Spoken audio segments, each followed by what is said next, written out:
கொண்டிருக்கக்கூடிய சூழ்நிலையில் மனித உரிமைகள் தொடர்பில் பல்வேறுபட்ட பிரதிநிதிகள் ஐக்கிய நாடுகள் சபைக்கு இலங்கையிலிருந்து வருகை தந்திருக்கின்றார்கள்.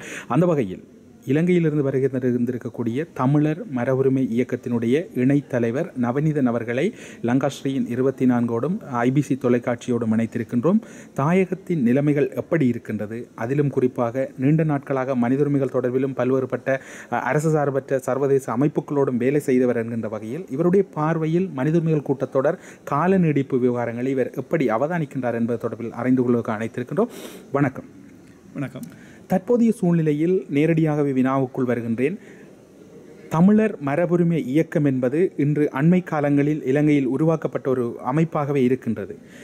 மகாவலி எதிர்ப்பு போராட்டத்தை முதன்முறையாக அந்த இயக்கம் தன்னை அடையாளப்படுத்தி மேற்கொண்டிருந்தது. இந்த இயக்கத்தினுடைய தோற்றம் அல்லது இதற்கான தேவை எதுவாக இருந்தது? தமிழர் மரபுரிமை பேரவையினுடைய தோற்றம் என்பது வடகிழக்கிலே ஒரு காலத்தினுடைய கட்டாயம் என்றுதான் சொல்ல வேண்டும். உண்மையிலே இன்றைய உலகளாவிய ரீதியிலே எல்லோருக்கும் தெரியும், இறுதி யுத்தத்திலே நடைபெற்ற யுத்த குற்றங்கள் அல்லது போர்க்குற்றங்கள் தொடர்பாக உலகளாவிய ரீதியிலே பேசப்பட்டு வருகின்ற நிலையிலே தொடர்ந்தும் இன்று வரை இலங்கையிலே மேற்கொள்ளப்பட்டு வருகின்ற கட்டமைக்கப்பட்ட இன அழிப்பு தொடர்பாக யாரும் கண்டுகொள்வதாக இல்லை. கட்டமைக்கப்பட்ட இன அழிப்பு என்று சொல்லுகின்ற போது எங்களுடைய தமிழர் தாயகத்தினுடைய இனப்பரம்பலை திட்டமிட்ட ரீதியிலே கட்டமைக்கப்பட்ட முறையிலே மாற்றி அமைத்து எங்களுடைய வரலாறுகளை திரிவுபடுத்தி தமிழர்களுடைய மரபுரிமையை சிதைக்கின்ற செயற்பாடுகள் இலங்கையிலே மிக பரவலாக நடைபெற்று வருகிறது.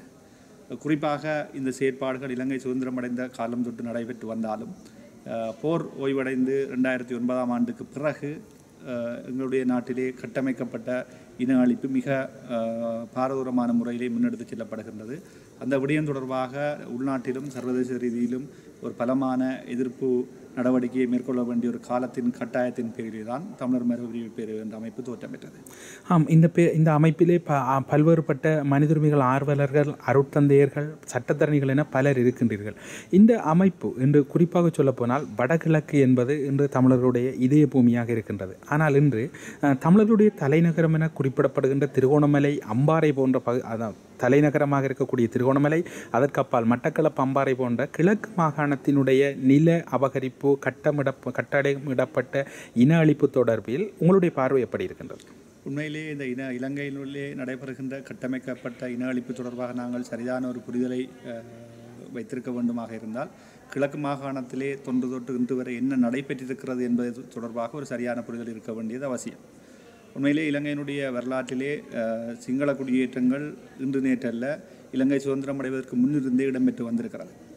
குறிப்பாக நான் புள்ளிவர ரீதியிலே சிலவற்றை குறிப்பிட விரும்புகின்றேன். 1881ஆம் ஆண்டு இலங்கையினுடைய கிழக்கு மாகாணத்திலே சிங்களவர்களுடைய சதவீதம் வெறுமனே 4%. தற்பொழுது 2012ஆம் ஆண்டு புள்ளிவிவரங்களின்படி சிங்களவர்கள் அது 23.11% வந்திருக்கிறது என்று சொன்னால் அது சாதாரணமான ஒரு நிகழ்வாக அல்லது எதேர்ச்சியாக நடந்த ஒன்றாக நாங்கள் பார்க்க முடியாது. உங்களுக்கு தெரியும், 1949ஆம் ஆண்டு இலங்கையினுடைய முதலாவது பிரதம மந்திரியாக இருக்கக்கூடிய DS சேனநாயக்காவினால் அறிமுகப்படுத்தப்பட்ட கல்லோயா என்ற அபிவிருத்தி திட்டத்தின் ஊடாக மேற்கொள்ளப்பட்ட சிங்கள குடியேற்றங்களின் ஊடாகத்தான் மிக முக்கியமாக கிழக்கு மாகாணம் சிங்களவர்களுடைய குடிப்பெரம்பல் மிகவும் அதிகரித்த ரீதியிலே மாற்றியமைக்கப்பட்டது.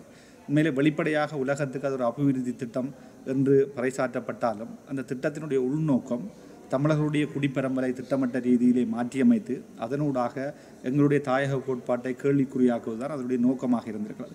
ஆக கிழக்கு என்பது இன்று நேற்றல்ல, இலங்கை சுதந்திரமடைந்த காலம் தொட்டு இன்று வரை பாரிய குடியேற்றங்களூடாக அதனுடைய இனப்பெரம்பல் மாற்றியமைக்கப்பட்டிருக்கிறது. அதே நடவடிக்கை தான் இப்பொழுது வடக்கிலே தொடர இருக்கிறது மகாவலி அபிவிருத்தி திட்டத்தின் ஊடாக. ஆக தமிழர்களுடைய இன அழிப்பு, கட்டமைக்கப்பட்ட இன அழிப்பு என்பது இலங்கை சுதந்திரம் அடைந்த போதே கிழக்கிலே ஆரம்பிக்கப்பட்டு விட்டது. இது தொடர்பாக நாங்கள் மிகவும் கரிசனையோடு செயற்பட வேண்டியது காலத்தினுடைய தேவை. நீங்கள் குறிப்பிடுகின்ற இந்த விடயங்கள் தொடர்பில் அங்கு இருக்கக்கூடிய, அதாவது உங்களுடைய மகாவலி எதிர்ப்பு போராட்டம் முல்லைத்தீவு மாவட்டத்தில் பேரெழுச்சியோடு இடம்பெற்றிருந்தது. அதன் பின்னர் அந்த மக்கள் அல்லது மக்களுக்கு ஏற்பட்டிருக்கக்கூடிய அவலங்கள் தொடர்பில் அந்த மக்களிடம் ஒரு விழிப்புணர்வு இருக்கின்றதா? நிச்சயமாக மக்கள் இந்த மகாவலி திட்டத்தினுடைய பாரதூர தன்மையை, அதன் பின்னால் உள்ள மறைமுக நிகழ்ச்சி நிரல் தொடர்பாக மிகவும் ஒரு தெளிவான சிந்தனை உள்ளவர்களாக இருக்கின்றார்கள். உங்களுக்கு தெரியும், 2009ஆம் ஆண்டு மே மாதம் போர் ஓய்ந்த பின்னர் முல்லைத்தீவு மாவட்டத்திலே மிக எழுச்சியாக பெருமெண்ணிக்கையான மக்கள் ஒன்று திரண்ட ஒரு போராட்டமாக அந்த போராட்டத்தை நாங்கள் பார்க்க முடியும். சாதாரணமாக எந்த விதமான பின்புலமும் இல்லாமல் எங்களுடைய மக்களினுடைய கோரிக்கைகளை நிறைவேற்றுவதற்காக உருவாக்கப்பட்ட ஒரு அமைப்பினுடைய வேண்டுகோளை ஏற்று மிக குறுகிய காலத்திலே ஒழுங்குபடுத்தப்பட்ட ஒரு போராட்டத்திலே 5000க்கும் அதிகமான மக்கள் பங்கு பெற்றுவது என்பது மிகவும் ஒரு அபூர்வமான நிகழ்வு. அது அந்த மக்கள் அந்த திட்டத்தினுடைய பின்னணி தொடர்பாக கொண்டிருக்கக்கூடிய சரியான அல்லது ஆழமான புரிதலை வெளிக்காட்டுகிறது. ஆகவே மக்கள் இந்த விடயத்திலே மிக தெளிவாக இருக்கிறார்கள். ஐக்கிய நாடுகள் சபையில் கடந்த காலங்களில் 3 வருட கால நீடிப்பும் தற்பொழுது 2 வருட கால நீடிப்பும் மொத்தமாக 5 வருட கால நீடிப்பு ஐக்கிய நாடுகள் சபையால் இலங்கைக்கு வழங்கப்படுகின்றது. இந்த கால நீடிப்பு விவகாரங்கள் தொடர்பில் உங்களுடைய பார்வை அல்லது உங்களுடைய அவதானம் எப்படி இருக்கின்றது? உண்மையிலேயே ஐக்கிய நாடுகள் சபையிலே கொண்டு வரப்பட்ட 30/1 என்று சொல்வார்கள் 31 தீர்மானம் நடைமுறைப்படுத்துவது தொடர்பாக ஒரு சரியான ஒரு கால அட்டவணை இட்டிருக்கப்படவில்லை. அந்த தீர்மானத்திலே சொல்லப்பட்ட மிக முக்கியமான விடயங்கள் பொறுப்பு கூறுதல் மற்றும் இலங்கை அரசாங்கத்தை மனித உரிமைகள் செயற்பாடுகள் தொடர்பாக கூடிய அக்கறை எடுத்தல் என்ற விடயங்களிலே இலங்கை அரசாங்கம் எந்த விதமான கவனத்தையும் செலுத்தாத போது ஏற்கனவே வழங்கிய காலத்திலே சரியான எதையும் செய்யாத அரசுக்கு மீண்டும் ஒரு முறை கால நீடிப்பு வழங்குவது என்பது மிகவும் கவலைக்குரியது. உண்மையிலே நாங்கள் மனித உரிமை பேரவை அலுவலகத்திலும் உறுப்பு நாடுகளை சந்திக்கின்ற போதும் சொல்லுகின்ற விடயம் என்னவென்றால் ஒரு எழுந்தமானமாக 2 ஆண்டு கால அவகாசத்தை எந்த விதமான நிபந்தனைகளும் இல்லாமல் எந்த விதமான நடைமுறைப்படுத்துவதற்கான திட்டங்களும் இல்லாமல் கண்காணிப்பு பொறிமுறை இல்லாமல் இலங்கைக்கு வழங்குவது என்பது இலங்கையை மேலும் சர்வதேசத்தை ஏமாற்றுவதற்கு சந்தர்ப்பம் வழங்குவது என்ற ஒரு செயற்பாடாகத்தான் இருக்கும். நீங்கள் குறிப்பிடுகின்ற இந்த விடயத்தை நீங்கள் ஒரு மனித உரிமைகள் சார்ந்து அல்லது ஒரு அமைப்பு சார்ந்த பிரதிநிதியாக இருக்கின்றீர்கள். இந்த அழுத்தங்கள் உங்களுக்கு தெரியும். அன்று அதாவது நவநீதம் பிள்ளை அம்மையார் மனித உரிமைகள் ஆணையாளராக இருந்தபோது ஒரு நாள் 50க்கும் மேற்பட்ட நாடுகளுக்கு தமிழ் தேசிய கூட்டமைப்பு மின்னஞ்சல் அனுப்பியிருந்தது அந்த அழுத்தத்தை அதிகரிக்க சொல்லி.